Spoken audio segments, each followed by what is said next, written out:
నమస్కారం పిల్లలు. ఈరోజు మనం అడవి రాజు అయిన సింహం గురించి ఆసక్తికరమైన విషయాలు తెలుసుకుందాం. సింహాలు ఎక్కువగా ఆఫ్రికా అడవుల్లో జీవిస్తాయి. అవి చాలా బలమైన మరియు ధైర్యమైన జంతువులు. సింహాలు గుంపులుగా జీవిస్తాయి మరియు ఆ గుంపును ప్రైడ్ అని పిలుస్తారు. ఒక ప్రైడ్లో సాధారణంగా కొన్ని ఆడ సింహాలు, పిల్ల సింహాలు మరియు ఒక లేదా రెండు మగ సింహాలు ఉంటాయి. మీకు తెలుసా? వేట ఎక్కువగా ఆడ సింహాలు చేస్తాయి. అవి చాలా తెలివిగా కలిసి వేటాడుతాయి. మగ సింహం మాత్రం గుంపును కాపాడే పని చేస్తుంది.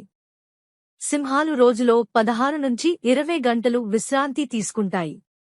కానీ వేట సమయంలో అవి గంటకు 80 కిలోమీటర్ల వేగంతో పరిగెత్తగలవు. సింహం గర్జన చాలా బలంగా ఉంటుంది. అది దాదాపు 8 కిలోమీటర్ల దూరం వరకు వినిపిస్తుంది. అందుకే అడవిలోని ఇతర జంతువులు సింహం గర్జన వింటే భయపడతాయి. మరిన్ని సరదా మరియు విద్యాసంబంధ వీడియోల కోసం చిన్నవారి ప్రపంచం ఛానల్ను సబ్స్క్రైబ్ మరియు ఫాలో చేయండి.